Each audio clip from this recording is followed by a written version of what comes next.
is Monday, March 30th in the United States and Canada. Driving is the one place where Tiger probably feels kind of normal, probably gets moments of peace. And this is a show called What Chaos from the Sports Interaction Studio in Boston, Massachusetts. My name is David Bean. I sit beside Pete Blackburn, and holding it down in that city of wagons is Sean DePaz. Yeah, that's right, Sean. I wasn't going to forget it was going to be really easy. Sometimes on this show, shit will happen on like Thursday or Friday, and we'll be texting during the weekend or whatever. And by the time the show comes around on Monday, our brains assume we already hit that and we forgot about it. Tiger got to stop driving, man.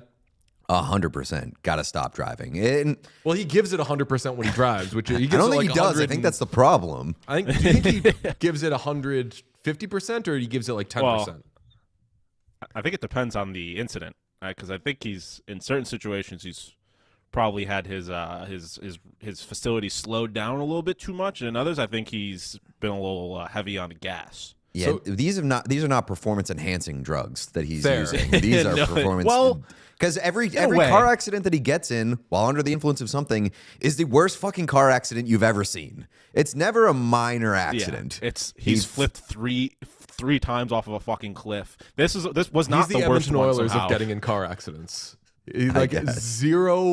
Like zero hitting of curbs. No, they are high event accidents. Do you understand the quote that he was talking about off the top with the he feels at peace? No. John? There's a I don't know. Yeah, I don't know if it's referencing something specific, but I get the being at peace with driving. There's a video from golf insider Dan Rappaport, who has a large following, over 500,000 followers on Twitter. A lot of people I follow him, so apparently this is a person of repute. But he put out a 2 minute 27 second video in which he seems very solemn and sad and upset about the whole thing and is trying to kind of work his way through it. And he says this, quote, "I wish he would never drive, but I think driving is the one place where he feels kind of normal and, in control. Probably gets moments of peace." He's famously in control when he drives. And the reason that he may feel at peace is because he's on drugs when he's driving. I am also at peace when I take drugs. That's why drugs are awesome. Allegedly, maybe. Allegedly, maybe. I do love that they were like, Tiger, will you blow on this breathalyzer? And he's like, absolutely, officer. And then they're like, will you submit to a urinalysis test? And he's like, no shot. No shot. He's like, no way, Jose. I'm not drunk driving. Watching DTF St. Louis recently. No way, Jose. Do they say no way, Jose? They say no way, Jose all the time in that show. That show, Great by the thing way, to bring back. That show is awesome because it is one part murder mystery that is like kind of takes itself seriously and is an actual investigative show. And then when they do like the flashbacks to what is actually happening to prompt this murder mystery, it's the funniest show you've ever fucking seen. It's the best. Watch DTF St. Louis. It's so fucking weird and it's so good. You didn't say that's why drugs are awesome. That's exactly what I said. You don't do enough drugs. You're cigaretting this again. You don't do enough drugs to be able to say drugs are awesome. Recreational drugs. That's why I do recreational drugs, because they make me feel awesome. I feel like Pete's, not to put your business out there, smokes enough weed to say drugs are awesome. Thanks, As Sean. Bob Saget said in a famous film, marijuana is not a drug. That's fine. But I think enough. the police would disagree. The coppers. That's true. The police would disagree. To be fair to Tiger, as far as we know, the stuff that he's been caught while driving, it's a little drugs only in a pharmaceutical sense. Oh yeah. He's maybe stuff that, if given to somebody else, are not illegal drugs. But even as somebody who has only done gateway drugs, I can say gateway drugs. I can say that like caffeine. If this is the gateway, I understand why people want to explore what's next. Yeah, Pete, what's on the show today? Stay off drugs, kids. Today on the show. Oh, also, I do mushrooms. Yep. So that's still recreational. But today on the show, Night Terrors. The Vegas Golden Knights, they went like 1 year without doing some fucking absolutely crazy shit. They got back in the mix on Sunday, fired Bruce Cassidy, hired John Tortorella of all people. God damn it, I can't wait to have this conversation. I cannot wait to talk about this. John? I'm not gonna lie to you. I saw Night Terrors, and even though I knew that the biggest story of the show was obviously John Tortorella taking Bruce Cassidy's job, I was like, oh, I didn't know Spencer Knight did something big over the weekend. I must have missed that. For some reason, I jumped straight to Spencer Knight. People, chat's telling us to take horse tranquilizers so we can talk about drugs on the show. We're gonna abstain. Well, it wouldn't have happened if you didn't call me a poser on the show. Well, because I don't do hardcore drugs. I'm not mad that you're not. I'm glad that you're not doing hardcore drugs. I just think that Sorry for recognizing that drugs are awesome and also knowing where to stop. This is a very similar. I feel like it has the same energy as the Pam and Ryan. This is like crack, and I love how people who say that have never done crack. He's like, "What do you want me to say? I don't know, something from your world, like scrapbooking." Yes, yeah. Say reading is awesome, and we got no problem. Oh my God, you are what you eat. I don't think I know what this one's all about. Then there's Hit Chat, Beloved. Yep. Oh, I do know what that one's about. We could call this lack of Hit Chat. The whole show would be about Tory Terry today if it weren't for fucking John Tortorella. That's right. You are what you eat. Is that a Leon Draisaitl thing? Yes. Nice. Okay, now I get it. And then finally, bit of a snack, that one. Young Gritty has sent something. Young Gritty sent a package to the studio, which under most circumstances would be problematic and a little scary, right? Yes, I think it still might be. I'm glad I don't live there anymore. And a little scary. I think so. I'm the designated survivor. I don't know. I mean, I opened it very carefully with the scalpel. Nothing jumped out at me. That's why I would say under normal circumstances. Like if the box was sealed, I'd be a little bit more. And we don't know what's in the box. I don't know what's in the box. I do not know what's in the box. But the box is unsealed, so that makes me feel better about like that it's not rigged to blow. I do know that there's directions for opening the box, which makes me feel not great about it. Oh God, okay. Directions for opening the box. Awesome. Yes.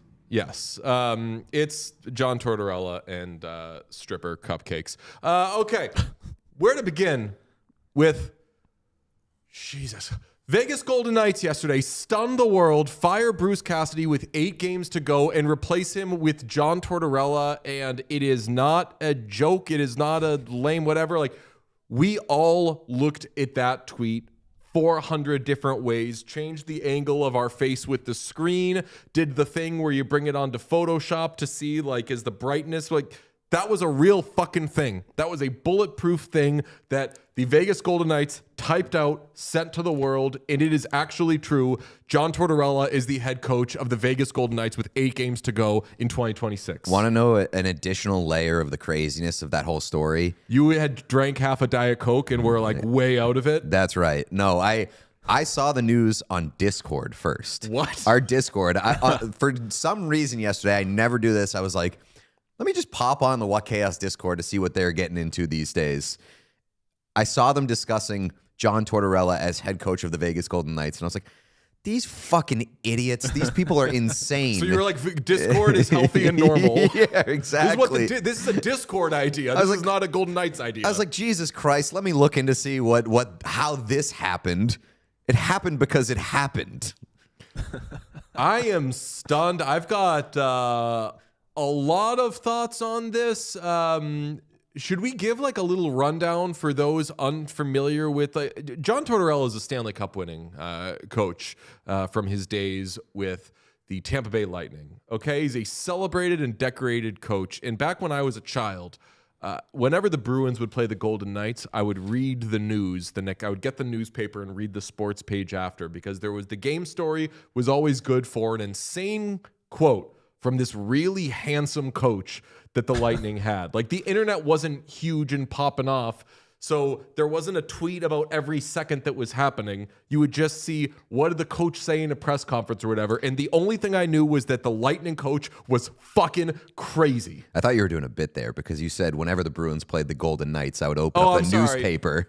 I was I meant the Lightning. I was like, this has got to be a bit because newspapers didn't exist when the Golden Knights existed, right? That's true. Newspapers are long since retired. Thank you, Jeff Bezos. Yes. Is he the one behind it? He's the WAPO guy.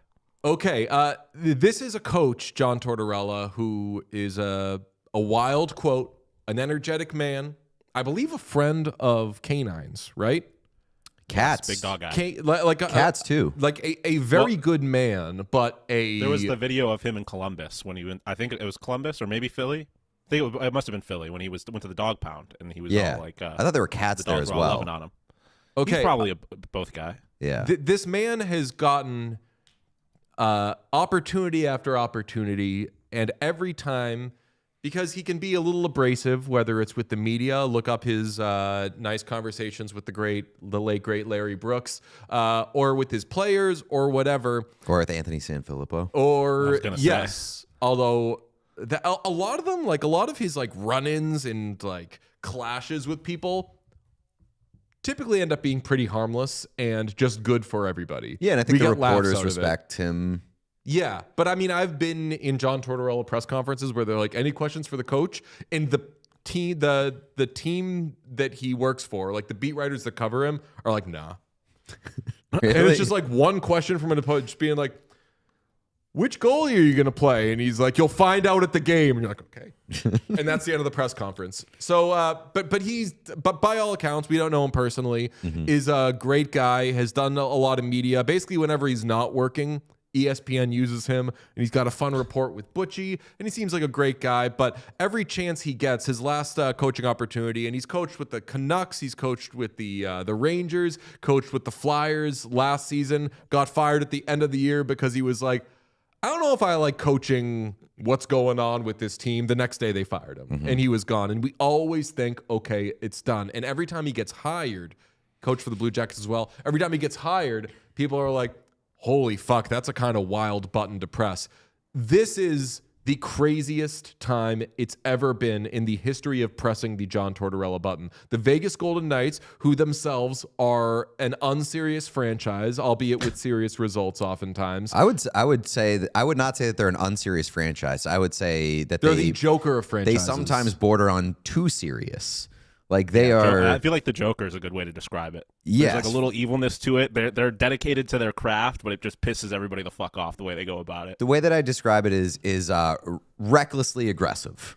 Definitely. And that's whether they're making crazy trades, whether they're kind of burning their own players. Obviously, they've signed players like Carter Hart, where there was like a lot of bad smoke around that player, and they're like, fuck it, our goalies stink. Like, they are not afraid of anything. Yeah, they do not care what you think of them. Yeah. Sometimes I think they might even care and are like, how can we make people as angry as possible? Yeah. Because some of the moves Yeah. they make, I'm like, that player's not good enough to warrant pissing that many people off. Okay, whatever, Golden Knights. I guess I'm not surprised by what you're doing. I am surprised by this. Golden Knights are in third place in the Pacific Division. They have a roughly 70% chance to make the playoffs as either the second or third seed in the Pacific Division. They are going to make the playoffs. Are they kind of a paper tiger this year? Yeah, we think they kind of stink. They've been bad since, say, November. The Rasmus Anderson was not as good as we thought. He's stunk for them. But they've been really bad since the Olympic break. And they've been unlucky as well. Their Yeah. PDO says that they are very, very unlucky. Their shooting percentage is low as hell. Their save percentage is low as hell. One of those things I think is more understandable than the other because neither of their goaltenders are very good. Aiden Hill has had a really rough go of it of late. They're in a bad way. This is a move that shocks the world. Just give me your reaction to it, and then I'll give you mine. My reaction to it was obviously shock. But the more that I thought about it yesterday, the more I talked myself into it making sense. Absolutely. I talked with you. myself into it making sense, which is shocking to me. But it seems like they know who John Tortorella is, and it seems like they're not sure, or they are sure, that Bruce Cassidy isn't their guy moving forward. Bruce Cassidy we can all agree is a very good coach, but like John Tortorella, he does wear on his players. And I think that the tread there has been worn. And Elliot Friedman went on I think Sportsnet yesterday and talked about how during last year's playoff series against the Edmonton Oilers, the Vegas Golden Knights players had a meeting with Bruce Cassidy. It was tense, and that was the start of like the relationship being fractured. Even if there isn't tension in the locker room, and that's not why what's happening with the Vegas Golden Knights is happening, I give them credit for understanding that they've got a head coach who's not getting the best results out of this group. This team should be better. They are heading into the playoffs with a pretty enviable route, I would say. An enviable path, perhaps. Yeah. If they finish second or third in the Pacific, that path is going to be much better than on the other side. I disagree, actually, because there's a new hottest team in hockey. We'll get to that Okay. later. But like the Oilers would fucking breathe on the Golden Knights as they've been this year. And like the Oilers might sweep the Golden Knights. But the Golden Knights are trying to get some new life into that team, which I understand. So that's why I think that I like this. Like what I'm saying is, if the Golden Knights kept doing everything the way they've been doing it, the Golden Knights, I guarantee you, we're not getting out of the first round. Like, Definitely, yeah. Like 0% chance. We have spent so little time this season taking the Golden Knights seriously because they have such fatal flaws right now, and they don't look particularly inspiring with the way that they're playing hockey. So why not hire a guy whose specialty is, as soon as he comes into the building, he gets the most out of a group? And that's what John Tortorella does. Yes, he's abrasive in the ways that Bruce Cassidy is. So if the Golden Knights were looking at John Tortorella like a long-term solution, I would say, what the fuck are you doing? You're hiring basically the same guy to get the most out of this team. But they know, and they're hiring John Tortorella for the remainder of this season. They haven't made any commitment to John Tortorella beyond this season. So if it doesn't work, what do you lose? You're probably going to replace your head coach anyway with Bruce Cassidy because he's got 1 year beyond this year. You're probably not going to bring him into next year as a lame duck head coach. You're probably going to fire him in the offseason because you're an aggressive franchise. Why not just rip that Band-Aid off right now?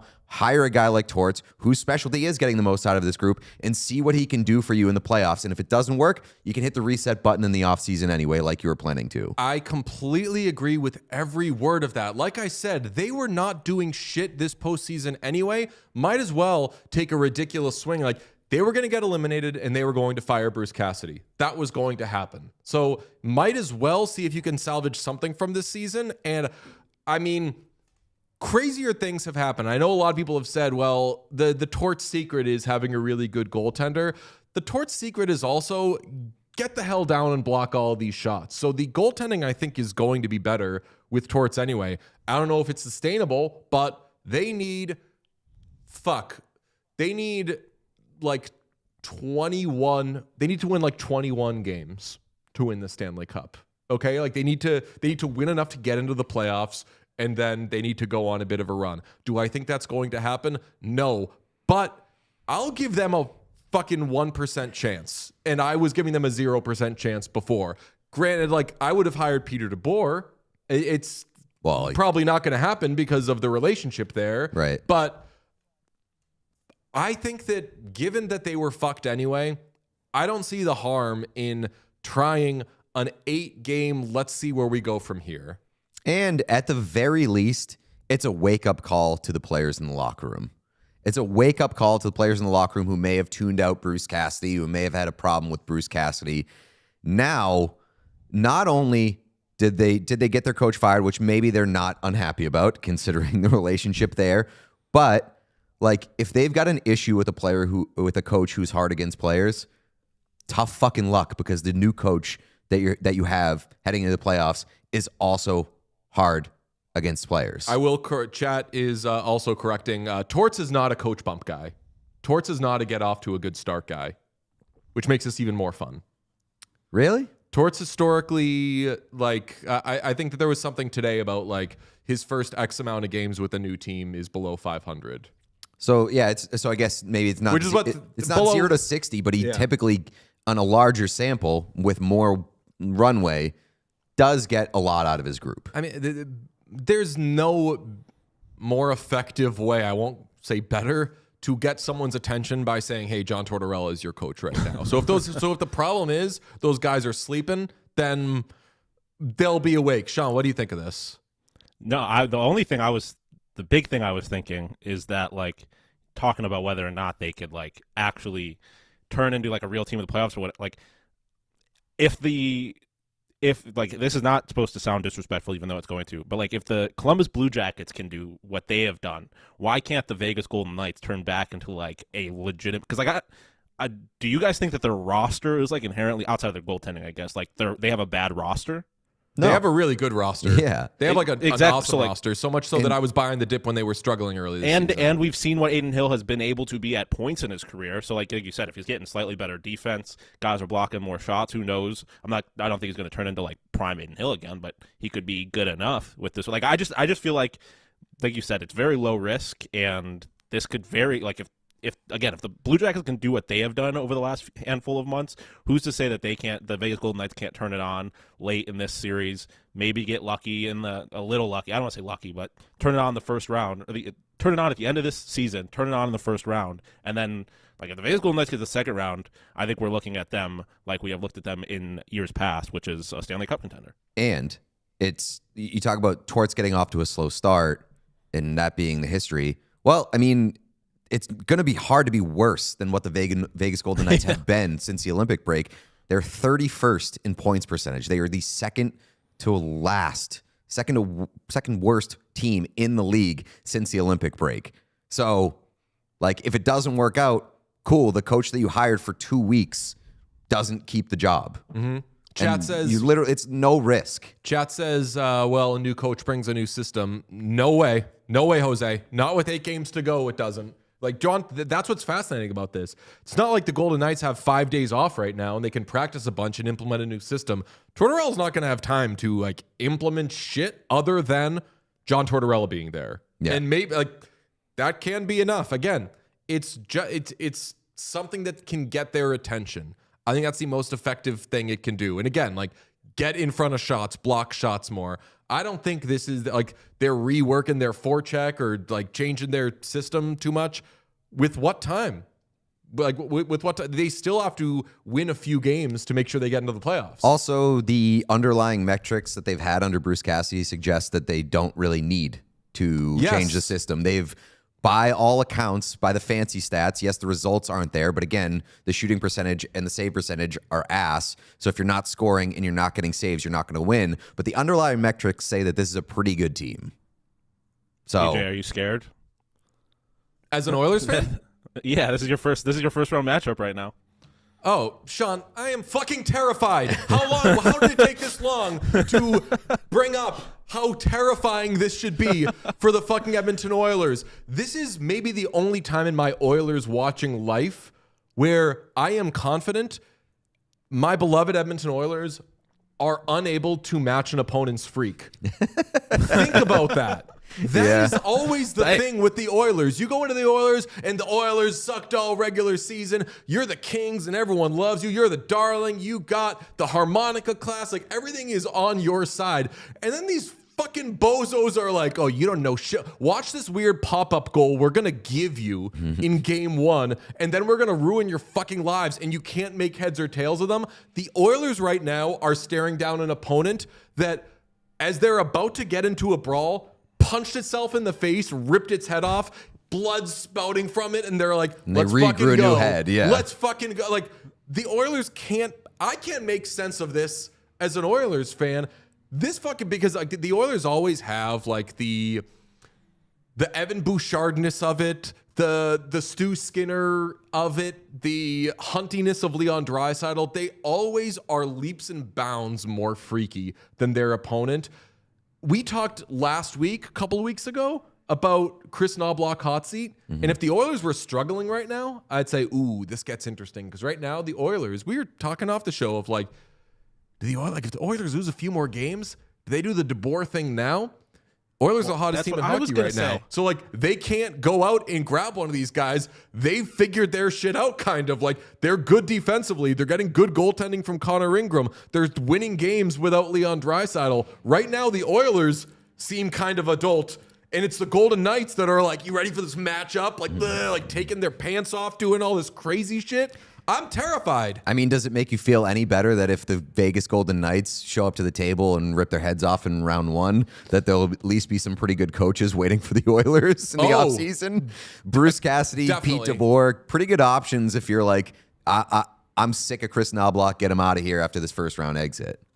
I mean, the hot seat thing remains with the Oilers. We'll do some brief hottest team in hockey chat in probably 15 minutes because there's an even more interesting team than the Oilers right now, believe it or not. But yeah, like the hot seat thing doesn't go away with a good win over the Ducks or a second 3-game winning streak of the season, fam. No, I think we've talked about. Away. I think we've talked about like the hot seat is going to remain hot through the playoffs, because if you get bounced in the first round, that's not good enough in the limited McDavid window that you have. So like they may have to pull the plug. At least you've got some good options here. Sean? Well, I was going to say that the Oilers absolutely have the opportunity to match Vegas's freak if they wanted to. That'd be crazy. Especially lose a few games, fire their coach. I don't know. I mean, Bruce Cassidy maybe wants revenge. Why not? That would just be like the greatest thing that's ever happened in the sport. And also, just generally speaking, Bruce Cassidy seems like a perfect Chris Knobloch replacement for the Edmonton Oilers, because we're talking about a guy who gets the most out of his guys over the first couple of years and then wears on them. All you need to do is trick Connor McDavid into signing long-term after a couple of years. Doesn't matter if he ends up hating Bruce Cassidy by the end of that. He's stuck there. So... That's Bruce the goal, Cassidy, to the Oilers trap Connor year. McDavid and make him unhappy. That's all you guys really need. I was thinking this morning in the shower about like how can you match this freak? Who can you fire and who could you Bruce Cassidy. There are two people I could think of to put the Oilers back in the driver's seat as the craziest batshit good team in the NHL. One of them is dead in Pat Burns, and the other one currently coaches the Buffalo Sabres. If Lindy was just sitting around and the Oilers were like, Lindy, then I'd be Next season, now we're cooking. I mean, next while season, we're making this all about the Oilers, Kevin Adams. While we're making this all about the Oilers, can I point out that all three teams that lost to the Oilers in the Western Conference last year have fired their coach. The Kings, the Vegas Golden Knights, the Dallas Stars have all fired their coach since losing to the Edmonton Oilers last year in the playoffs. And I'll do you one more and say they've all fired their coach as a result of that. Like, no. yes. There's been report. Yes, if we're doing corkboard strings, no corkboard at all. Elliot has said this. Pete DeBoer for sure. Yeah, Pete DeBoer did it right in front of us after losing when the Kings fired Jim Hiller. The reporting was they never got over that. And then with the Golden Knights, Elliot says I'm backing up DJ here. That's not corkboard shit at all. That's the most obvious shit in the world. I mean, it wasn't like a direct, like they lost the series and got fired. Two of those guys had a chance. But they did, right, but they couldn't do it. Yeah. They never got past it. The other two did apparently lose their team after losing to the Oilers, which is fucking crazy. And I mean, to be fair, the Oilers have gotten one of their coaches fired. They might get another one fired this year. So everything the Oilers touch, every head coach the Oilers touch gets fired potentially, even their own. What I was trying to say, the only coach who's benefited from what the Oilers did last year is Glenn Gulleton. Who ready for Glenn Mania? Glenn Mania, yes sir. I just want to imagine a Kevin Adams led Oilers. Kevin Adams led, Bruce Cassidy coached Edmonton Oilers. Why not? Who says no? I'll take it. Other than maybe Connor McDavid. So where I will back you up, by the way, is people saying DeBoer did it to himself. Yeah, DeBoer did it to himself because the Oilers broke him. Like immediately after that series, they broke him to the point where he talked himself out of his job by being like, I don't know what the fuck, I don't know what was happening. I had to blame somebody. So he blamed the franchise goaltender in front of the media and then got fired for it. Yes, the Oilers led to Pete DeBoer's firing. 100%. Yes, Sean. Did you have some? You had No, some I I'm was joking hands. No, he did that shit. He did that shit for sure. Important the franchise question. goalie. What is the funniest outcome of this? I feel like may have already covered it. No, we haven't. No? Nope. I mean, I wouldn't consider the Vegas Golden Knights winning the Stanley Cup under John Tortorella funny, perhaps. But I think the funniest thing that could happen would be the Golden Knights immediately hiring the Oilers immediately hiring Bruce Cassidy out of fucking nowhere. Yeah. It's a good suggestion. Sean, do you have one? No, the only thing I was thinking about it earlier, I think that maybe like losing in the Stanley Cup final would be the funniest, because then you kind of have to run it back with John Tortorella, and we get to see what that looks like for a full season, which could be, I don't know, something about him like ruining the Vegas Golden Knights could be fun to watch. Okay. I think the funniest outcome of this is they keep Torts and trade Mitch Marner. I did, yeah. The Mitch Marner of this all has not been touched on yet, but I've seen a lot of people on Twitter and in the chat talking about it. Yeah, can I say, fucking leave the guy alone? Like I feel free like Mitch Marner. people have Marner derangement syndrome, and it doesn't have to be that way. Talking about you, Mike Stevens. You don't have to make everything about Mitch Marner. I just don't understand. Like, people make fun of Mitch Marner, but then they also look at the Toronto Maple Leafs, and it's an absolute train wreck in all facets. And it's just like, maybe Mitch was right. Maybe there wasn't. Maybe that was a little more one-sided towards the Leafs than people want to acknowledge. And like Mitch Marner just had Craig Berube. Yeah, I do find it very funny that Bruce Cassidy got fired before Craig Berube. Yeah. I mean, that to me is hilarious. Bruce Cassidy keeps getting fired before the people who should get fired. If the firing of Bruce Cassidy, and again, like I like Bruce Cassidy. I wish him the best. But I'm not against this, because I think that team was going nowhere anyway, and that's just kind of the lever that you pull sometimes. But whenever Bruce Cassidy gets fired, it's a surprise, because we didn't know that he was the guy that was supposed to get fired. And sometimes it leads to good results. Bruins got a good 1-year bump out of Jim Montgomery. Mm-hmm. We'll see what ends up happening with the Golden Knights. But yeah, people deciding, you know what? We like this guy, Torts. Mitch Marner's got to go after 1 year would be the funniest result. I don't see it happening, but I would didn't be see pretty this funny. happening, though. That's fair. Crazier things have happened. Meanwhile, with John Tortorella's former team, the Philadelphia Flyers, Sean, what are we looking at here? Give me a little video, will you? We're in the ball game here, boys.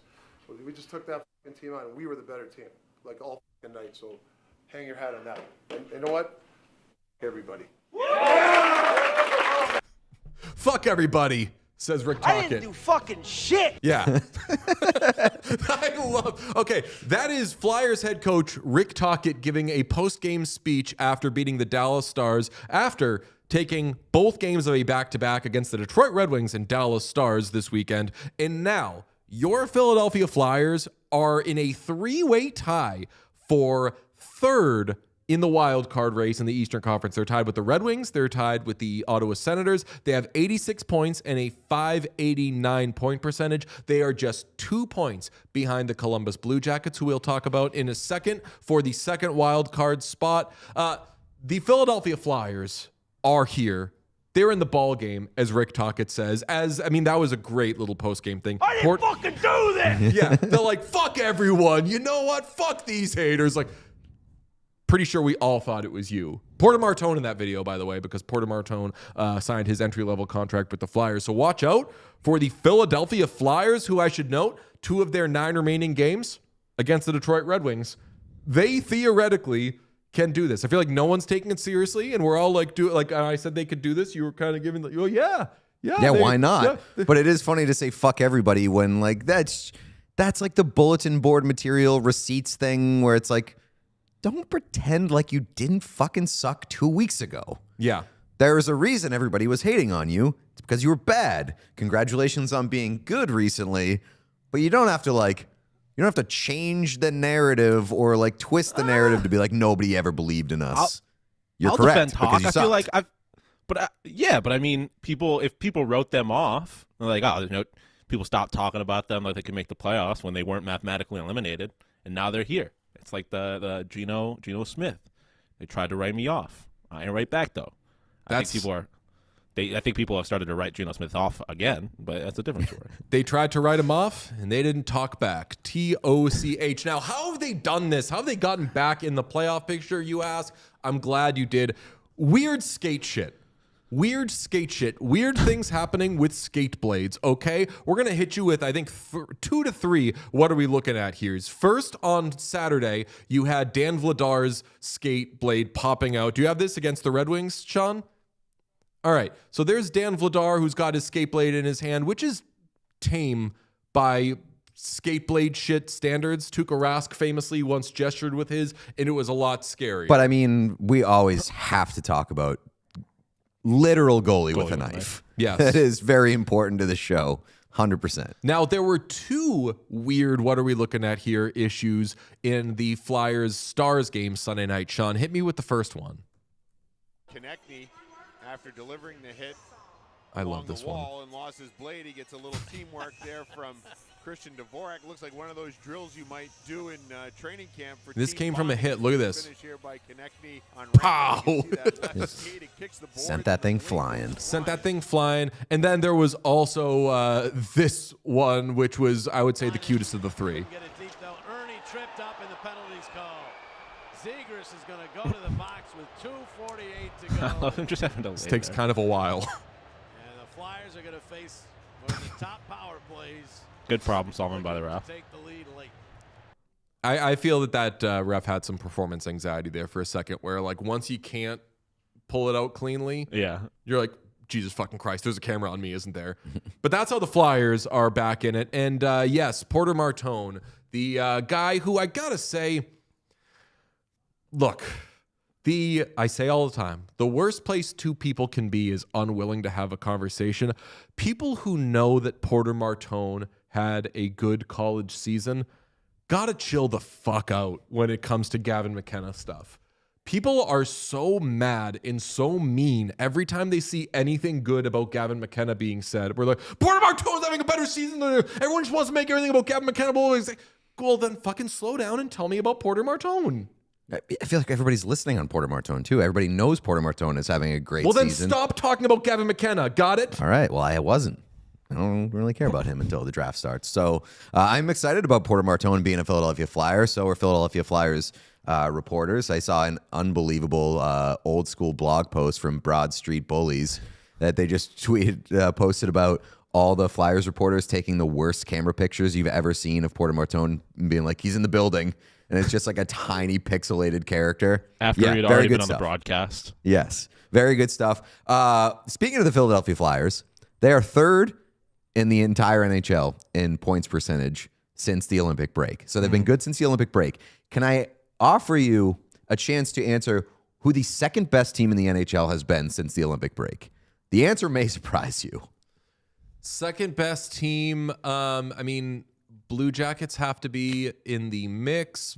They do not. The Blue Jackets have actually been not good since the Olympic break. Oh, really? Interesting. The Blue Jackets have the 11th best points percentage since the Olympic break. I mean, the Sabres have to be 1 or 2. Sabres are 1. Yeah. Sabres are 1, Flyers are 3. Who's number 2? I'll give you a hint. It is not a playoff team. Okay, so it's either the.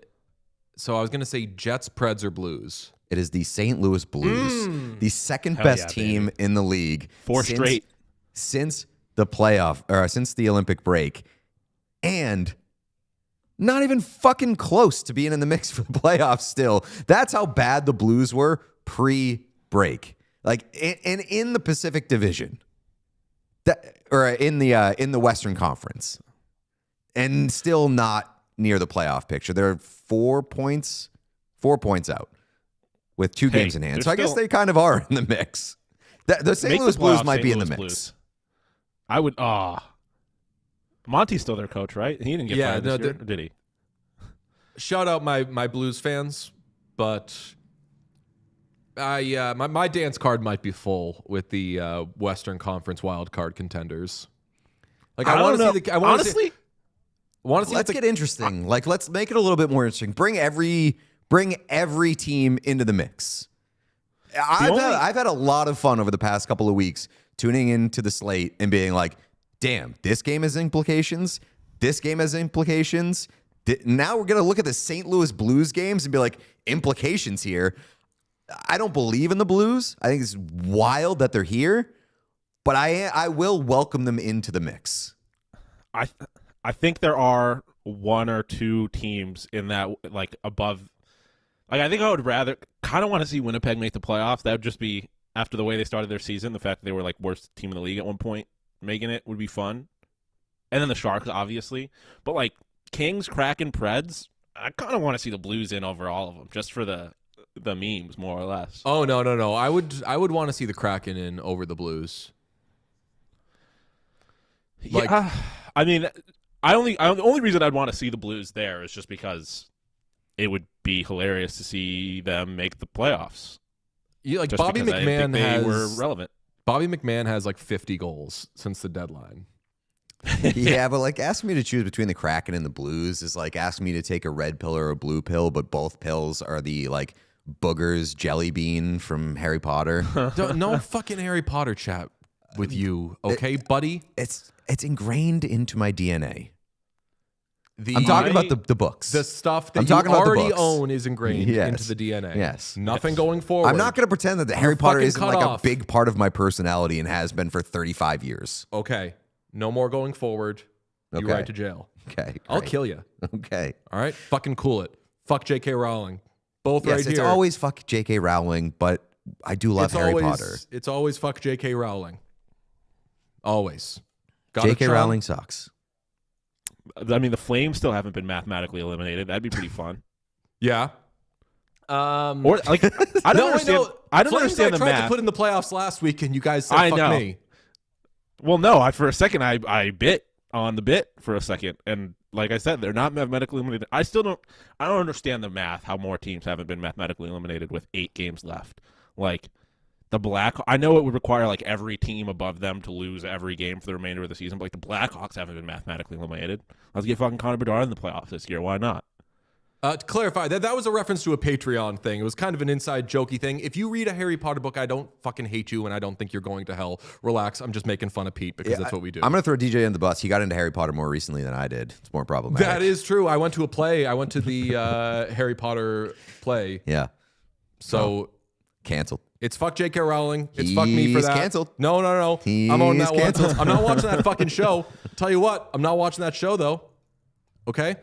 If you are watching that show, I don't think that you're a fucking like that you're trying to hurt anybody. But anyway, let's go on to the new hottest team in hockey, which is the Edmonton Oilers. 3 straight wins for the second time this season. Big win over the Ducks. We talked about that, though. We don't have to spend much time on them. What we can spend time on is Leon Draisaitl partnering with Haribo. And I didn't know that's how it was pronounced. I've been saying Haribo my whole life. Same. It's Haribo, apparently. A happy world with Haribo. Yeah, I know the little jingle. Otherwise, I probably would have said the same thing.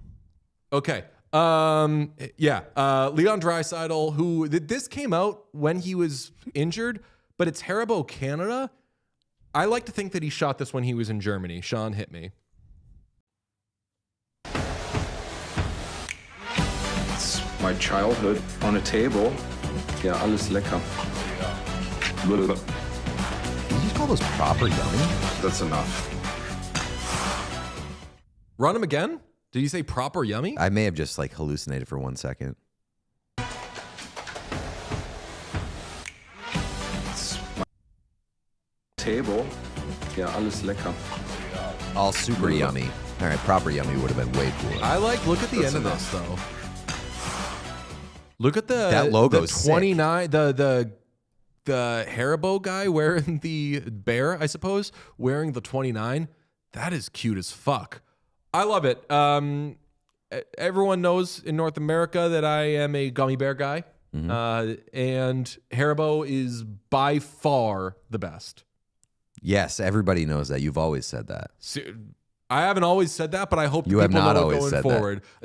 I'm checking the tapes. I absolutely know that at some point on the show you've said Albanese gummy bears are way better.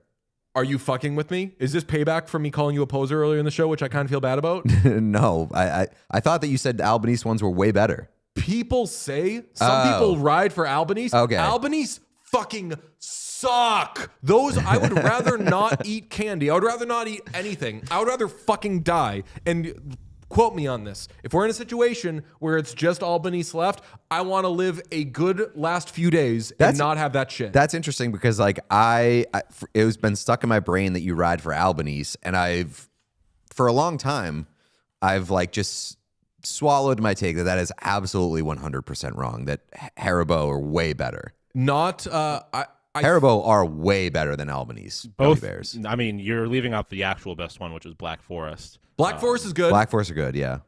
Black Forest is good. But I will say, when it comes to candy and gummy candy in particular, I am a gas station brand truther. Like, go to your local 7-Eleven, go to your Circle K, support local the businesses. Gas station brand. Yes, get the gas station brand, which is often cheaper. They're better every time. They're way gummy because so many gummy bears are too firm, and I don't like it. Oh, I mean, Haribo are firm. Haribo, yeah, that's why I don't. You got to have good teeth. Yeah, I like to have to kind of work for it a little bit. Like the Albanese ones are like weird. A little too soft and they're too small. I feel like there's no real payoff to the Albanese ones. Are you like the kind of person that would put gummy bears? Because someone just said in the chat, frozen gummy bears. Would you put gummy bears or gummy worms in like frozen yogurt or ice cream? No. I know that. Shit. That consistency. Wait, you like that or don't like that? That consistency I hate that mix is just it does not work for me. You got to fight for your life to eat ice cream. Yes, like you can choke on your ice cream. That's crazy man. to me. I'm not trying to chew my shit like that. Clearly this is a texture thing because I like the harder stuff, and you two, which like there's not a right or wrong way. No, I disagree. There is a wrong way. You're signing up to chew on fucking. No, I mean it's one-way street in this case. It feels like you're chewing on like steak gristle, like steak fat. I don't want to have to fight for my life to eat candy. Yeah, see, some people in the chat are like, everything that you're saying about like how hard they are, it's like, yeah, fuck yeah. Give me that. Maybe even spray it with a little starch, maybe a little harder. People just like, I mean, maybe it's an ice cream thing. Like people like different kinds and different obviously brands of gummy bears where like they're each looking for their own thing. Yeah, no, I mean, obviously, do whatever you want. I have my own. Do whatever you want. You're not really coming in this context. You're very, I would say, hateful towards people who fuck with Haribo there.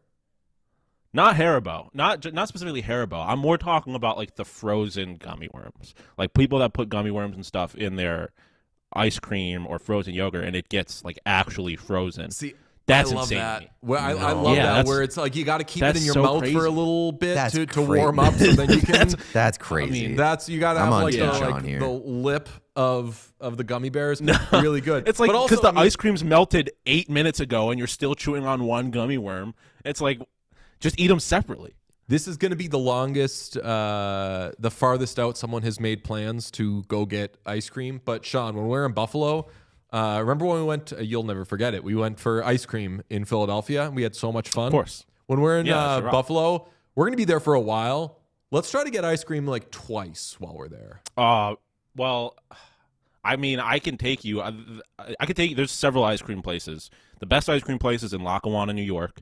Francile's frozen custard, it rocks like that. But if you're trying to do like gummy worms and shit, that's not your place. You're gonna have to go to like some kind of frozen yogurt place or something like that. It's like, what if I keep? So I don't know what you're trying to get. Haribo in my bag, swag. Bring some in. I like that. I mean, I guess you could do whatever you want. You would be ruining the sanctity of both Fran and Seal, but you can, yeah. So Laura in but the I'm chat, an ice cream guy, so we absolutely can do that. Laura in the chat is as messed up as I am. She says that the hard gummy bears makes her TMJ stronger. I kind of feel that. We're like, I've got TMJ, and I'm like, yeah, give me that. I'll build those muscles, even though I think it probably more like deteriorates my job. But I mean, the fact that Leon has picked a side, which I think is unsurprising, that he would go Haribo, which is a German company. I'm all in. If they want to make Leon Haribo merch, absolutely. Like if they come out with stuff with that logo, I'm absolutely buying. You know what we do is we make like the polo sweatshirts that have the bear on it. Yeah. just make that with the Leon Haribo thing. I'm in. Really good. But yeah, if this Golden Knights shit hadn't gone down, I would have spent a few minutes being like, holy smokes, watch out. These guys are playing well right now, but they are. We'll see where it goes from there. I'm scared by the torts of it all. Meanwhile, the Bruins came back from down 3-0 in the third last night. Was watching that on the old iPad while making dinner because Nesson sucks and doesn't let you watch things on a TV because they're the worst. Tune in for my appearance on the Hockey Hub on Nesson right after this. They don't let you watch on TV? I don't mean the program. The programming is the best. NBC Sports Boston program is the tied the best. Whatever. But yeah, I have to watch it on the iPad, which means I can't watch as many Bruins games. But this was one yesterday that I made an appointment of watching because it's a big one against the Blue Jackets. And boy, like Pavel Zacha, those wingmen of his, Pavel Zacha on the power play, wherever he is, Pavel Zacha, dog right now. 13 goals in his last 13 games. How many goals does he have this season? I believe like 20 and change, maybe like 26. That's a low number for 13 goals in his last 13 games. But Pavel Zacha isn't a guy that 28 goals. Pavel Zacha, first-time 30-goal scorer? Is that coming? Or did he do it in... He probably did it in 23. He has never done it. 28 is his career high already. His previous career high was 21. So, like, he's having a great season. He has been a monster. Does it concern me a little bit that... of the Bruins' last 43 goals, 32 of them include a primary point from Pavel Zacha or David Pastrnak? Maybe a little bit. Those two guys are really leading the charge here. But, I mean, all I want is to see the Bruins make the playoffs. And they've got 3 straight wins against the Sabres, the was it Red Wings? Yeah. And the Columbus Blue Jackets. Oh, no, and the Wild.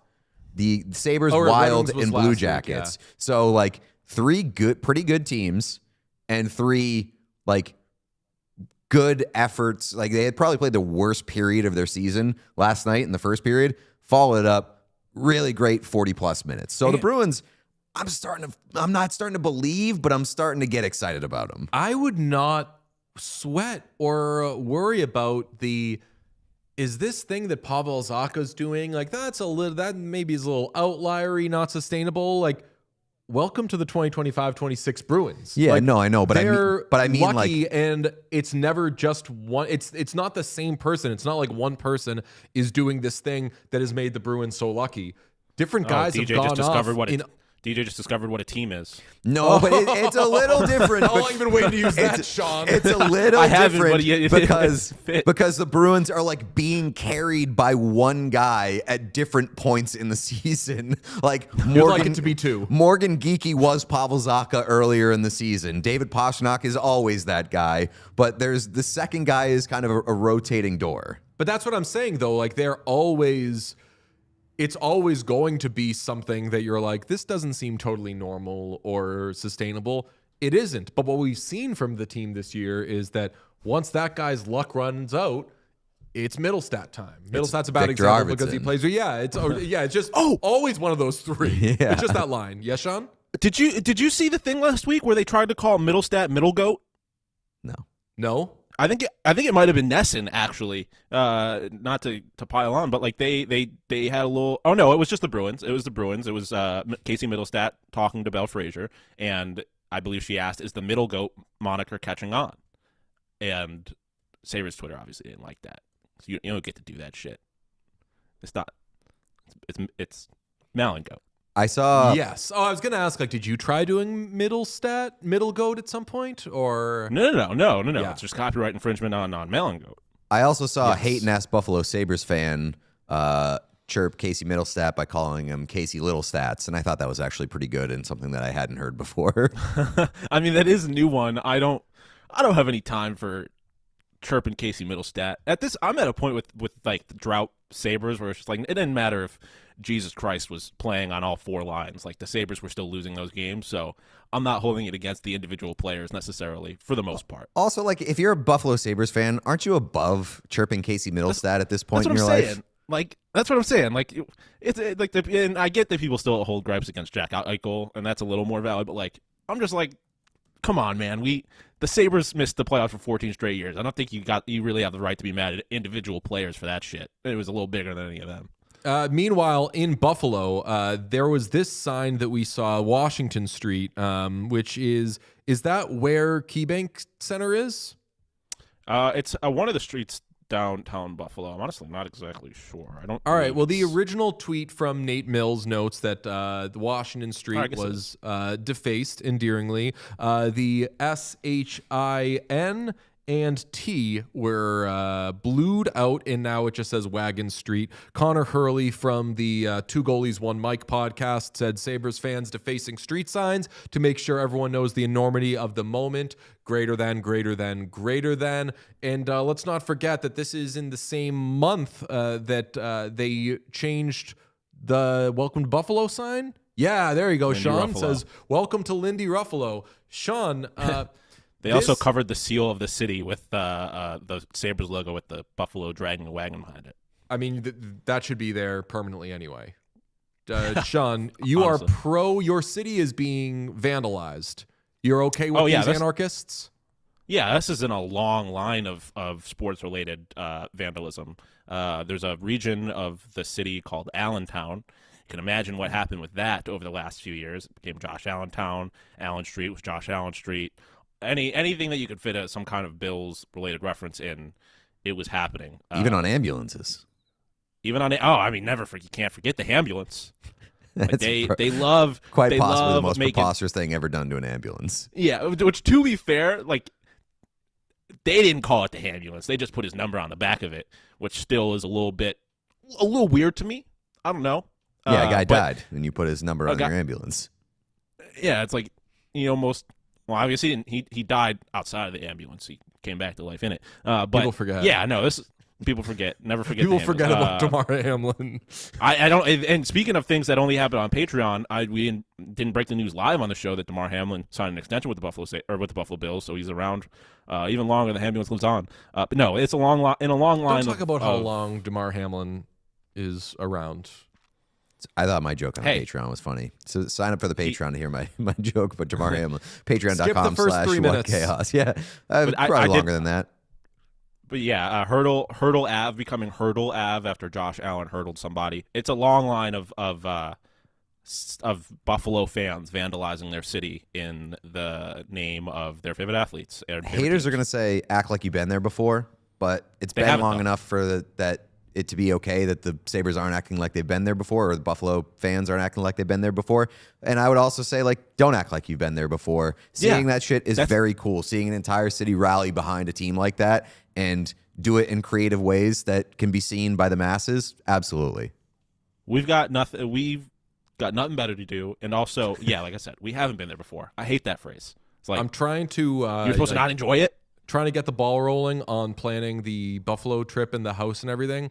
And I was looking at flights and stuff so we can get there quickly, still do the shows and everything. I want to bring so much shit that I think we have to drive. Like, I want to bring a fucking car full of TVs. Train. Can you? I don't know how many things. I saw a person get yelled at on a train once for bringing on like one big package. He was like, "Don't fucking do this shit ever again." Sean, can you do? I guess I really. Can you do a train to Buffalo? Yeah. It's like 8 hours still. It's not faster than driving or anything, but you can train. Yeah. I don't know exactly what you mean by bringing a lot of stuff. And it might be the most expensive possible option for you, but I think it still might be cheaper to fly and buy TVs there that after 8 days won't be working anymore, and we'll have to. I was going to say the economy. Last time I tried to drive to Buffalo was the most expensive drive of my life because I got a speeding ticket that I had to decline challenging in the mail before they told me the price, and then they sent me back the price, and it was like a $600 speeding ticket. Damn. And I had to send in like a certified letter via the post office. I went to the post office, handed the letter to the guy behind the counter, and he goes, these guys again, huh? And he was like, this town literally stays in business by price gouging people and pulling them over and just charging them insane amounts for speeding I remember tickets. this happening. Was it in Mass or in New York? It was in like upstate New York. So middle of nowhere, New York. Stadies, baby. Gotta love them. A couple of Ducks things to hit. They're set to face the Leafs tonight for the first time since Radko Gudas took out Austin Matthews for the season. And if you remember, after that hit, a lot of players going up to Radko Gudas, dapping him up, like saying like good stuff. Love you for that. Leafs players, to be specific. Yeah, no, that's what I'm saying. Like Leafs players were dapping up Radko Gudas, saying like sick, that's my guy. There was like a lot of like big dog. They didn't know what was going to happen with Tiger, so like let's go a little easy on them. I think it was just giving them peace, probably a moment where they felt they were in control to dap up a guy who just took out their captain. Well, Radko Gudas has been hurt. He missed Saturday's loss to the Oilers, but he says that he wants to play no matter what. He's got to be there. This sucks if he doesn't play in it. Although this is an interesting game. This has like good implications for both of us. You know who else said, I gotta be there? Who? Oh, the Oops. George Parros. Yes, George Parros. Oops. Oops on tour. Yeah. Because George Parros heading to this game, he's like, I can't miss this shit. Which, like, what is it? Is that like a don't make me come down there? Like, You're supposed to be watching that anyway. is the very weird part of it. It's like, ooh, I definitely have to be there to attend the circus of my own making. Well, I will say this I feel like it's happened in the past. Won't he like talk to the team sometimes too? Like I feel like that's happened maybe earlier this season where he's like, "Listen, that's fellas, baseball. I'm here. I'm watching. Don't fucking He gave both benches a warning. He's like, none of that shit. You're getting tossed.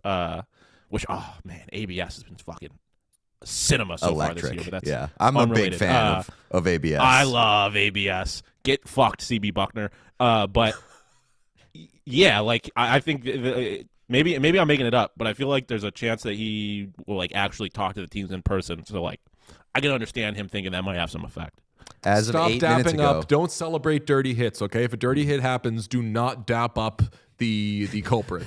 yeah, the Maple Leafs get a talking to. As of 8 minutes ago, Radko Gudas is on the ice at Ducks morning skate. So he's probably going to play. He's ready to go, and also going to play. he's Not gotta to cheat ahead to the Slate Grade, but Sidney Crosby and Malkin both skated yesterday as they have a huge one against the Islanders tonight. So it's good that Sidney Crosby isn't hurt too badly, but that's the Gudas storyline. More importantly with the Ducks, Tory Terry has played 52 games this season and has been credited with 0 hits. This from Jay Fresh over the weekend. New historic stat watch. Tory Terry is currently the only player with 50-plus games played in a season and 0 hits since the NHL started tracking the stat. Can he make it through the remainder of the season without registering one? We have moved off. We haven't done a lot of Cy Young talk in a while, but this is the kind of hit chat that I want to do, which is there is a player who just will, Hacksaw Ridge? Remember Hacksaw Ridge? A conscientious objector. Yes. He's not into it. He's not doing He's a it. pacifist. Yeah, Pacifist, pacifist. Love you, Troy Terry. It's my kind of guy. Yeah, my only thought here is like, stop talking Yeah, exactly. about it. You got to keep because this. isn't he going to hit somebody just to He's make gonna sure see that it. this doesn't happen? He's going to be chasing him. I mean, you have to. And I feel like if you're a teammate, you got to be like, listen, buddy, Troy, at least get one just to keep you out of the history books. Yeah. Like, I really wish Jay Fresh would have kept this under wraps until at least like the last game of the season or something like that. Here's the problem. Sean, do you know who Raymond Sawada is? The name sounds very familiar. You might know who they are if they got to play more hockey games in the NHL. This is a guy who was called up by the Dallas Stars and was the recipient of a hit from Daniel Paille, who is a player who did not throw his body around a lot. And Daniel Paille said, hey, I think I'm going to try to check somebody for one of the first times in my life, and accidentally injured him. I'm afraid that Troy Terry's first hit is going to be a bad one, because when players who like typically aren't physical try to be like, oh, okay, I mean, this happened to me when I was playing youth hockey. I would never throw checks, and the coaches would be like, yo, you gotta just finish a check. Just kind of bump into the guy, a little something, slow the guy down, take him out of the play after they've made a pass. And I'd be like, okay, got it. And I would wait like 25 seconds until after a play, and I'd be like, duh, because I didn't know what I was doing. This happens sometimes. I do not want Troy Terry's first hit of the season to be like a fucking bad one that gets someone hurt. And also, you don't want to jinx someone with a no-hitter. Yeah. So That's what I'm saying. Except that like Troy Terry probably wants that no-hitter to be broken up, I would imagine. Yeah, he's about to lay down a bunt on his own no-hitter.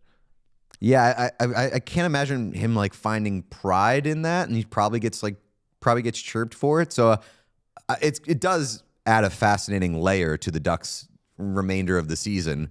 Now I'm going to be watching to see if Troy Terry hits people. We don't need additional entertainment, but I will take it. Somebody in the chat said, "Is this a slam dunk case for Lady Bing?"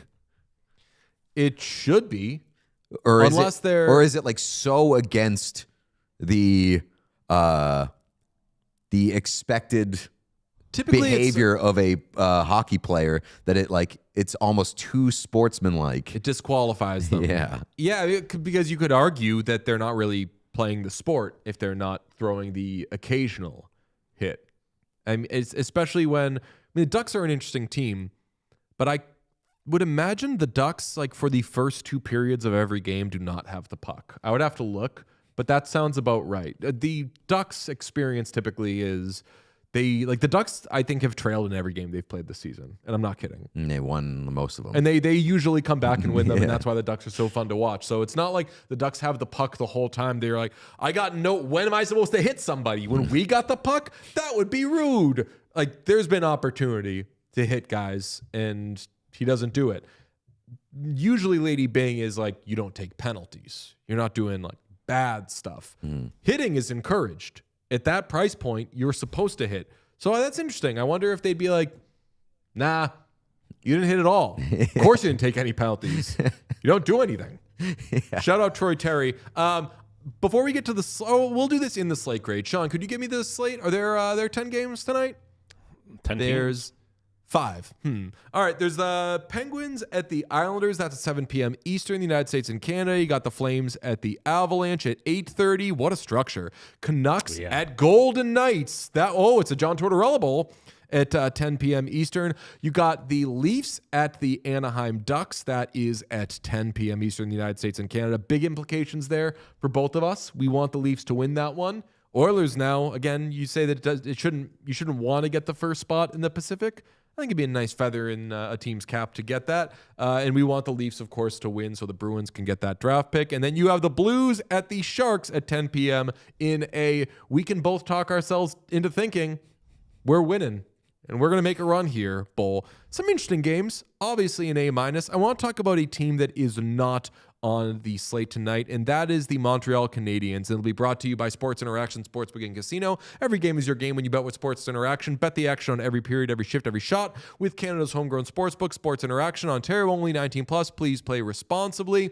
Pete, you have placed a bet not on who is going to win the Cup, but you have picked a team to win the Eastern Conference. I have picked the Montreal Canadiens to win the Eastern Conference. It makes me sick to my stomach. I think that it is it's going to be a tough road. Obviously, the road that they're going to have to come through to win that Eastern Conference is going to be challenging. Going to have a couple of difficult opponents, but I believe in the Canadiens, and they're hitting their stride right now. They've won 5 straight. They got a really good team. Cole Caulfield's probably going to score fucking 50 goals this season. Mr. Saturday Night. Every playoff game is like a Saturday night game. That guy's they're going to light it up. I just think that every playoff game is a big game. It's going to be a national game, et cetera, et cetera. That guy's Rajon Rondo. Not the best player in the world, but a damn good one. Yeah. And if eyes are on him, he's just going to fucking do some crazy ass shit. And yeah, maybe if I wonder if Cole Caulfield was in a less exciting market and there were less attention on him, I don't think he would have the numbers that he has. And that is a huge compliment to him. Whereas I'm saying if he played on a team and the games didn't matter or whatever, I don't know if that guy could just get up, be good at talking himself into hey, this thing that doesn't matter matters. When the lights are on, and they're pretty much always on there, he rises to the occasion. Yeah, but he's also always been a elite goal scorer, even going back to the national development program where the lights weren't really on. They were playing those games weren't given a ton of attention. Yeah, maybe he doesn't need the pressure, but he responds better to it than anybody. Yeah, and so my my bet, and I usually don't like doing this or kind of making this part of the discussion, is the odds for that future. But like the Canadians, where I got them, were plus 1,600 to make it out of the Eastern Conference, and I found a lot of value in that. By the way, the Bruins are like plus 8,000, and like I don't think that the Bruins are going to make the Stanley Cup final, but like when you see them below basically everybody else in the playoff picture, I think that's disrespectful. The Bruins have as much of a chance to make the Stanley Cup final as the Pittsburgh Penguins. Is that right? Like betting wise? No, like Vegas believes in the Pittsburgh Penguins way more than the Bruins, or at least they did on Friday night or Saturday. The Stu way difference. Below. The Stu way below. difference. So Sean, you gotta think about the path. I mean, I've been shaking my head and sighing deeply that entire conversation. I was going to guess me that you off. didn't hear any of that you were just like, I got to take a little break now. Pete's talking ragtime. No. Because it's as no it stands disrespect right to the now, Sabres.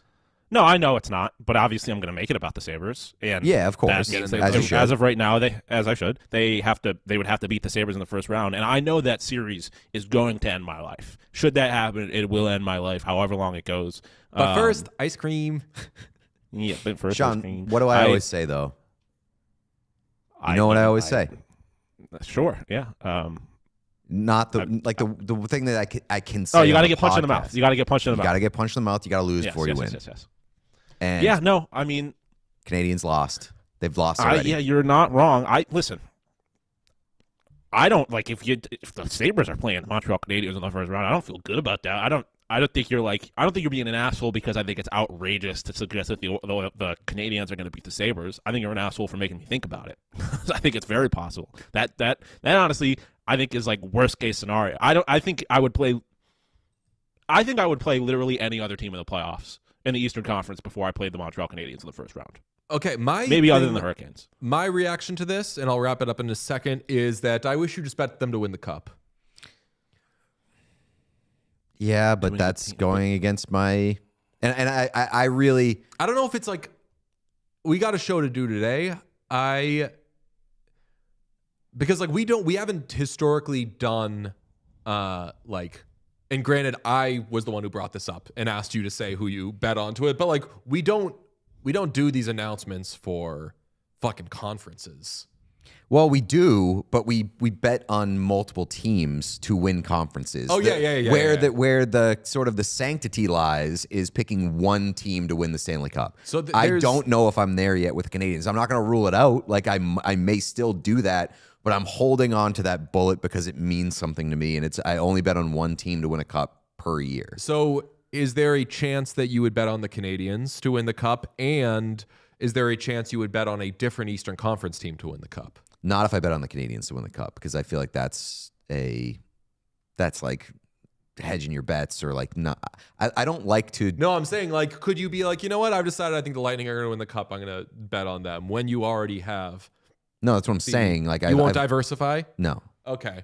I don't hate that. Every game is your game when you bet with Sports Interaction. From puck drop to overtime, bet with live odds on every play with easy deposits and payouts. Go to sportsinteraction.com/whatchaos to open an account. Ontario only 19+. Please play responsibly. Let's do some super chats, and then we will have the unboxing from what Young Gritty sent. Swagaslaw says, on time tax. Thank you very much. Partisan says, shout out UConn beating the devil and God yesterday. Okay, a little college basketball chat. Post Cottage fan says, y'all got a P.O. box? I got too many star stickers and I don't know what to do with them. Could y'all do a giveaway? Perhaps we can chat. Karen says, I went to an AHL game, go Monsters, this weekend, and literally could not stop pointing out the goalies going into RVH to my friends. It's haunting me. Hell yeah. Thank you, Karen, and thank you, Petey. Spider says, went to my first hockey game yesterday to support my home team, FBI Manchester Storm, and it was brilliant. Thank you for having such a great show. Thank you, Spider, says Steve. Haribo Happy Cola for life. I'm not as into those, but I respect anyone's decision to have the gummy of their choice. Jude says, Sean, how will you describe Buffalo? Except for weed gummies, because DJ thinks that makes me a poser. He doesn't respect that decision. No, I don't think that there's nothing wrong with doing weed gummies. I would say that like calling yourself a drug user for doing it is maybe exaggerating. Jude says, Sean, how would you describe Buffalo to someone who has never been there?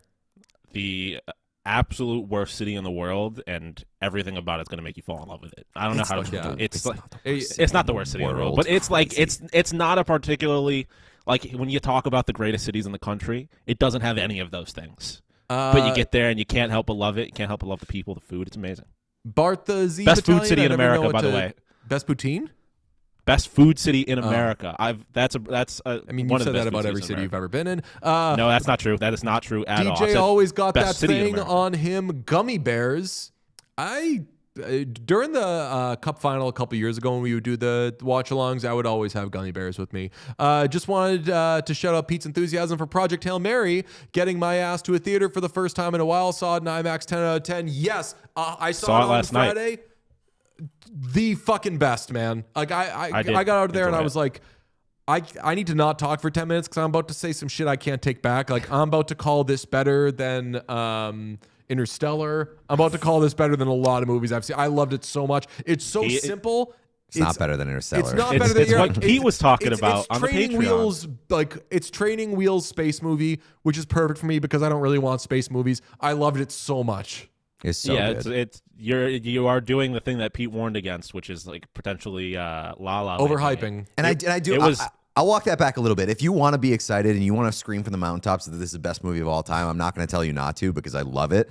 But I just want people to give it a fair shot when they walk into the movie theater and don't know what to expect. But if you said that That was the movie best rocked. movie you've seen in a couple of years, I'd be like, oh boy. And I would have gone in. And even if I didn't think it was the best movie I've seen in a couple of years, I'd be like, that makes sense. It's so fucking good. It's Yeah. so good It's and very so enjoyable. lovable. Renee says, thank you for not talking Kings. No Kings. Kind of did though. Kind of Big- talked about how big the weekend Oilers for no Kings. Well, yes, big weekend for no Kings, but we kind of did talk about how the Oilers killed Jim Hiller. That's like endearing talking about the Kings, according Yeah, to fair Kings enough. fans. Yes. Is that it for Super Chats? Yes. Let's do this unboxing. Young Gritty sent us a box, and let me. I'm going to put it Watch out here. for the, there you go. I'll put it there, and it says first, Pete, you are supposed to open this first. I hate that there's an order. This is It terrifying. says to Peter, open first. Okay. All right. Let's see. Oh, for a second I thought that was like a Mac box. I was like, Oh, no, you fucking didn't. I just opened this. It's a St. way. Louis Blues jersey. Oh, my God. And Oh. as a guy who's been talking about the Blues today and sort of respecting the Blues, Give it to me. This better not be a fucking Jordan Inshallah. Bennington jersey. That's got to be a Benner jersey. It's got to be. It fucking Yes, is. let's fucking go, Young Gritty. Oh my god. Let's go, Young Gritty. Young Let's Gritty go. got me a Jordan Bennington. Now Oh, my God. I have I'm a gonna feeling to I know what's in the next fucking box. Burn this. God damn it. I have a feeling I know what's in the next box. Or This at is least I DJ's can't- box. I can't own this. I like legitimately cannot own this. It will burn me up inside every day that I spend owning this jersey. I think that's good craftsmanship. That looks like a good jersey. I like that. It's a fucking That's- shitty jersey. God damn Don't it. just fucking just like wrinkles it. Is there a note? Yes. Peter, after the Quinn Hughes video, you said they could never make me hate you, YG. Let's find out if that's true. What a troll. The people were wrong. Credit to the haters. I hate you. This isn't even the good St. Louis Blues jersey. It's the worst Blues jersey with that's the the best worst part. Blues player. God damn you. Okay, this is amazing. We knew about this. Young Gritty fam, the lovely partner of Young Gritty, made this bedazzled heated rivalry book. It is incredible with the What Chaos logo on the back. This is That is unbelievable. incredible. Wait, can I take see? that for a spin? That's crazy. It's a bedazzled heated rivalry with What Chaos on the like. That looks like it's actually the book. Yeah. That's incredible. That's very impressive. That's It's very very impressive. There's some stickers, some Gritty stickers that I'll put on there if I can. There's a box. There's another box. Let's see. Is that for DJ? I don't know. Let's find out. Oh my god! It's got to be a Risto jersey. It's got to be No, a Risto. Oh, it is, no? it is not. Is that a Nikita Zadorov? I don't know what There's no this C on is. it, though. Maybe this is for you. Is this a Let's Victor see. Arvidsson? Oh, this is my size. So this is a Charlie it's just a McAvoy. straight up Charlie McAvoy jersey. Hell My yeah. size. Is this just like you just like did something nice? Yeah, apparently. Wow. Oh my God, Young Gritty. Thank you so much. Charlie McAvoy. McAvoy rules this year, so great timing on that. Jordan Binnington, not so much. I guess I will say thank you for getting me a Jordan Binnington jersey because it's a nice thing to do if it weren't the meanest thing to do of all time. There's pens. Nice. This is a Is that what's a the story pigeon? here? Is that a pigeon? Yeah, this is just. Do Yeah, we know that what the thing story rocks. is? Is he calling you a pigeon? I don't know. Maybe it's very cute though. It looks like a pigeon. We have a a heated rivalry bookmark. Nice. Outstanding. Sick. A Gibson hat. There you go. I right. famously play an SG, so thank you very much. And let's see. Let me give you some of the. These gifts are stuff in really here. like diversified. Wide-ranging gifts. Oh shit! Yeah, That's actually a I cool did know shirt. that Young Gritty went to like the toward a Gibson factory. We got you a Gibson sticker for that laptop. There It you go. says, "Do epic shit." Hell yeah! And then a gritty notepad. Love that. This was a cornucopia of. Got off to a rocky start, but I think you redeemed yourself a little bit, Young Gritty, as much as you possibly could have. Damn. I was so confident there was going to be a Rasmus Ristolainen Flyers jersey in there, knowing it was coming from Young Gritty. This is amazing. Young Gritty, you are the greatest. Thank you so much. We now have a Jordan Binnington jersey. I can't believe I have a fucking Jordan Binnington jersey. That's so upsetting. That rocks. It was only a It's matter my of time. size too. Fuck you. You did your research to make this hurt as much as possible. I hate it. It is a good looking. It's a good. We have a couple of Blues jerseys now. We do. Yeah. We do. Different ones, too. Yeah. Oops, all like trolling Blues jerseys. Yeah. It started with like a mean thing, and then just Progressively more mean. no. I don't know if it got mean. I'm saying like the Young Gritty package started with something mean, and then everything else was just like really thoughtful and nice. Oh, yeah. I was talking about the Blues jersey behavior. Yeah. Nothing for Sean. Someone says He sent it to Buffalo. Yeah, maybe. And Sean, you could have the pens or Thanks. a I'll take Gibson pens. sticker. I feel like I don't know. I'm gonna be into this hat. Sean, All right. I have noticed that when you produce from home, you do have a pen in the fingers while you're like gesturing and making points, and it looks Yes. very distinguished and very Thank you. very professional. I write like time codes and stuff live as opposed to typing on my computer because it's easier that way. So I you just go. always handy with a pen, and I chew on it sometimes. Someone says the pigeon was for the Brad conversation. It's a bird. Yes. Wait. Yeah. Years ago, Brad Marchand called me a pigeon on Twitter, and I asked him the next day because this was before pigeon was a super popular hockey term. I was like, "What's a pigeon?" And he said, "It's a bird," and he walked away. And it was Young the Gritty best. said that they're working on something for me, and it's taking a bit more effort. First off, you do not have to get me anything. Secondly, that is terrifying. I don't know what that means. A bit more effort. Yeah. Do you want more effort? I don't know. I can't. I have no. That could mean a million different things. I mean, we're definitely the pigeon back there is going to go so Yeah, it is. perfect. This is also like The Binnington jersey in the dumpster is going to go so hard. it's going to feed pigeons. That right. Bennington jersey in the dumpster is going to feed pigeons. Well, thank you to Young Gritty. Thank you. Yes, Young Gritty confirms it was because of the Brad Marchand tweet. Young Gritty, you're the best. Thank you so much. Thank you to Troy Terry as well. Thank you to John Tortorella, to Bruce Cassidy. Thank you to Beck Mallenstein. Thank you to Casey Middlegoat. Thank you to Leon Draisaitl, to Haribo. Thank you to Cole Caulfield. Thank you to the Montreal Canadiens, to Rick Tocchet, to Porter Martone. No thanks to Gavin McKenna, okay? Porter Martone is the only good college hockey player. All right? Thank college you, hockey fans. WGRZ's Nate Mills. Nate Mills is my boy, by the way. I don't know if you knew that. Like him and Is I that are- right? Hell yeah. Yeah, he went to ASU. Like we talk on occasion. He just happened to end up in Buffalo, so it was. Oh, right. was You told me. Yeah, it was all worked out perfectly. But shout out Nate Mills, gave us a tweet. All right. We've got, I think, I'll have to double check. I believe we have a player guest on tomorrow's show who we'll be able to reveal later. And if not, we'll have an update there. But yes, we are just beginning. Wonderful Monday show. Love you so much. Talk to you tomorrow. Bye. If you enjoyed this video, please subscribe to What Chaos here on YouTube. You will get everything, daily episodes, player interviews, and so much more. It's all here on the What Chaos YouTube. Hit subscribe.